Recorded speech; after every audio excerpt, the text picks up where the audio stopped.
హిస్టరీయే నిజమైతే నీ చరిత్ర ఏంది? నువ్వేం చెప్పావు? దీపారాధన కుండీ నుంచి మీ నాన్న సిగరెట్ కాల్చుకుంటాడు, వెలిగించుకుంటాడు అని చెప్పావు. నువ్వు బీఫ్ తిన్నానని చెప్పావు. నువ్వు బాప్టిజం తీసుకున్నానని చెప్పావు. నువ్వెట్లా సనాతన హిందువు అవుతావు? ఏ రకంగా నువ్వు సనాతన హిందువు అవుతావు? అసలు ధర్మ పరిరక్షణ పీఠం నువ్వు ఎట్లా పెడతావు?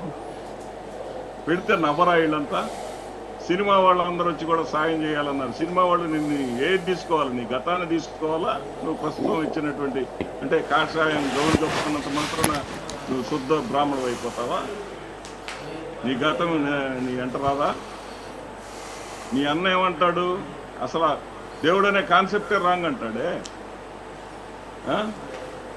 బీఫ్ తినటం తప్పులేదంటారు, మందు తాగటం తప్పులేదంటారు, పెళ్ళిళ్ళు చేసుకోవటం తప్పులేదంటారు,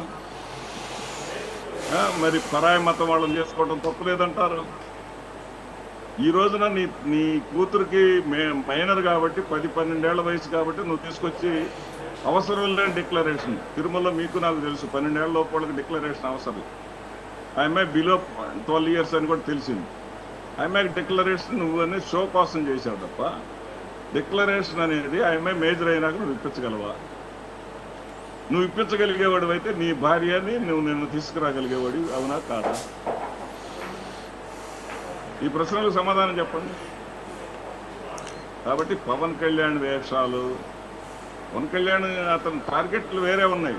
అతని టార్గెట్ ఏంటంటే చంద్రబాబు అనేవాడిని మింగేసి తానేదో ముఖ్యమంత్రి కావాలని అత్యాశకు పోతా ఉన్నాడు. అది నాకు తెలిసి కాపు కులాన్ని మొత్తానికి చేటు తెచ్చిపెడుతుంది. ఎందుకంటే చాలామంది మిత్రులు నాకు ఫోన్లు చేసి ఏంది మావాడి తయారని చెప్పేసి అడుగుతూ ఉంటారు. మొత్తం వాళ్ళకి పాపం మనం కూడా కన్సిడర్ చేయాలి సందీప్ గారు కొన్ని విషయాలు. ఎందుకంటే రెడ్డీసు కమ్మాసు వీళ్ళైనా ముఖ్యమంత్రులు, కాపుల నుంచి ముఖ్యమంత్రి కాకూడదు అనేటటువంటి ఆశ వాళ్ళకు ఉంటుంది, ఉండాలి కూడా, అందరికి కూడా అవకాశం రావాలి కూడా. ఆ విధంగా వీళ్ళు అతన్ని ఒక అవకాశాలు ఉన్న వ్యక్తిగా భావిస్తుంటే అతను ఈ ముసుగేసుకొని ఆ యొక్క అవకాశాలని పోగొట్టుకుంటున్నాడు అనేటటువంటి ఆవేదనతో ఫోన్ చేసినటువంటి వాళ్ళు చాలామంది ఉన్నారు.